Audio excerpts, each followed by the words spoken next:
say I don't need. Big as my mouth is, I don't need that. So.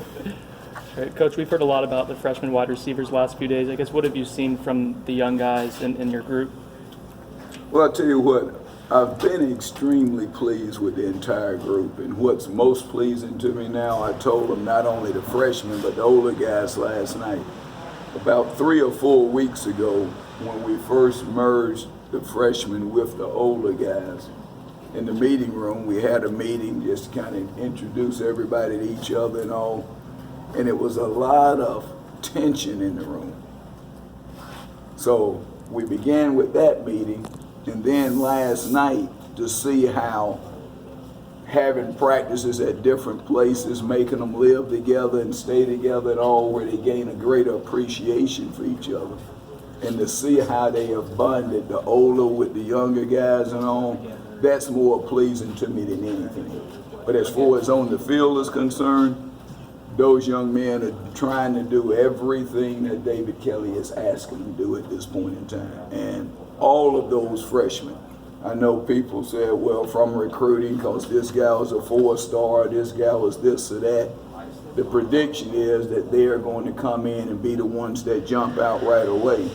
But I'll be perfectly honest, all of them are showing good things at different times.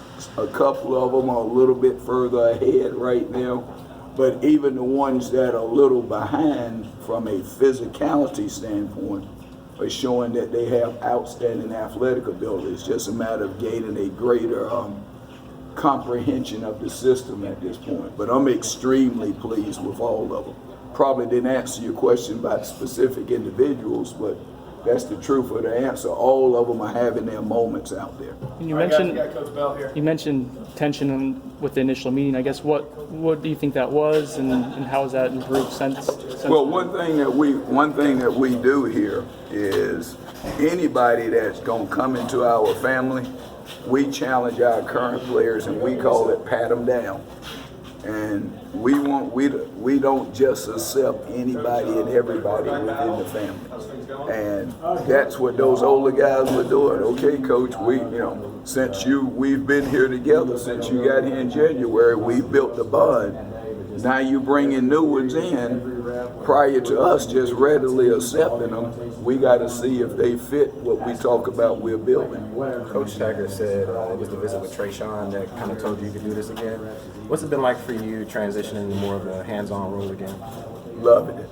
That's probably the best way to characterize what's going on. Yes, I had my doubts initially because I wasn't sure I wanted to go back and venture back into this area. But as I said, Willie and I discussed it and all. I don't want to say I did it reluctantly, but it wasn't what I had came here with the intention to do.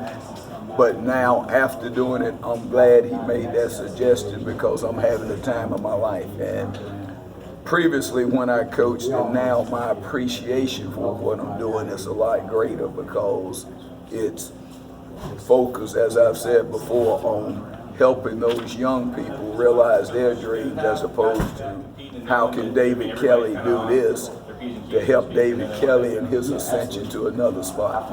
You didn't have Noonie in the spring. How do you kind of see him picking things up as he's back now in the fall? And is he kind of the leader of that group? Is the guy with the most experience? Well, because of the most experience, because of his athletic competence to say, that gives you a certain amount of influence with the group. And the group is really melding together very nicely. And a lot of that can be attributed to Noonie and the fact that he is buying in. And he sees, hey, these are a group of people that not only giving us a system to help us win football games, but these people sincerely care about me and what my goals and aspirations are. And that's not to say that anyone in the past didn't, so I don't want that statement to be misinterpreted.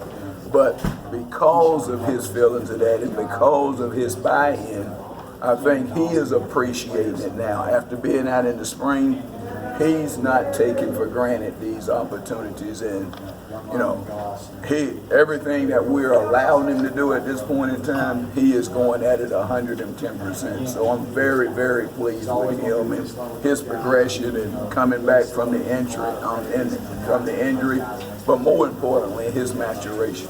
Coach, how do you anticipate the new redshirt rule will affect how you manage the young guys that you have in some of the freshmen this year? Well, I tell you what, it's a very good rule. I'm glad NCAA instituted it, but there's some strategy in how you utilize it.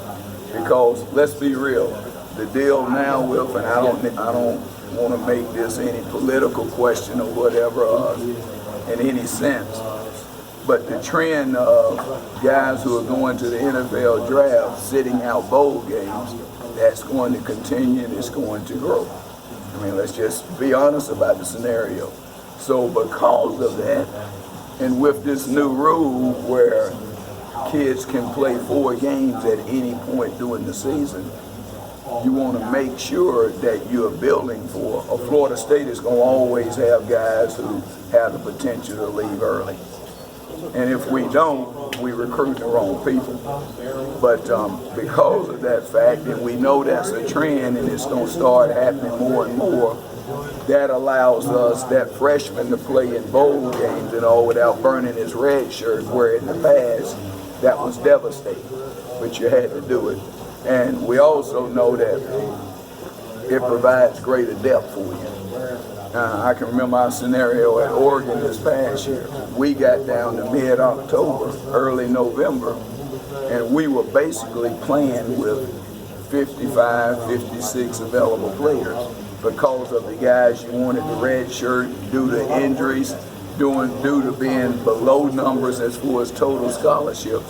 That's all we had available to play with, which increases the incidence of others getting injured because of that fact. So now with this new red shirt rule, it allows for you to accommodate for those scenarios. So it's a great rule, but it's some strategy involved in how you implement it.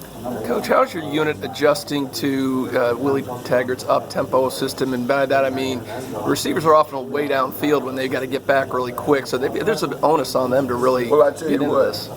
When you say playing fast, spread offense, up-tempo, it sounds sexy. You know, everybody, okay, I'm all in for that until you actually have to implement it. And in the spring, it was some trying times because it is so different. But now they're becoming more and more accustomed to it, get more and more comfortable with it and all. And each day we show them the positive effects that if you can do that and play at that tempo, it provides a weapon for you in your, on your side as far as how we attack people and all. So one, everybody buys into it initially until you actually have to implement it. Two, now they see what goes into and how taxing it is. But everything we do as far as our program, from the all-season program to how we conduct our meetings to how we do drills on the practice field to what we actually do in group and team scenarios, that helps us to build and becoming competent and efficient in that. But they are adapting to it and they see the benefits of it. When you grade your unit, how much emphasis do you put on blocking? Because it seems like in this system there's a lot of importance on you guys blocking out in space. Well, as I tell them, for a wide receiver, if you catch 10 balls in a game, you had a fantastic game.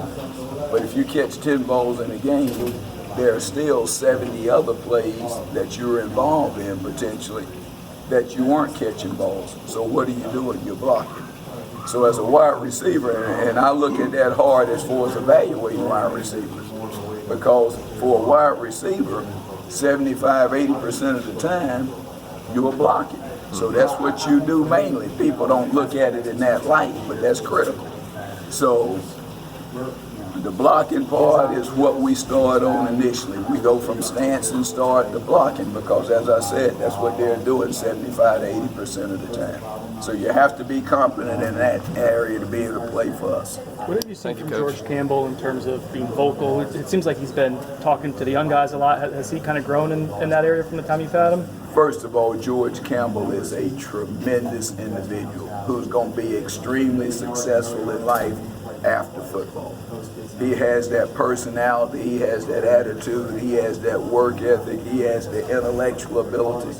So when you talk about George Campbell, David Kelly starts smiling. And he has no bigger fan that hoping and praying that he gets healthy and able to go out there and perform because he has big time abilities if he can finally get himself healthy. And all of us are pulling for him just because of the kind of young man he is. But even in spite of those injuries and not being able to be out there, he's really asserting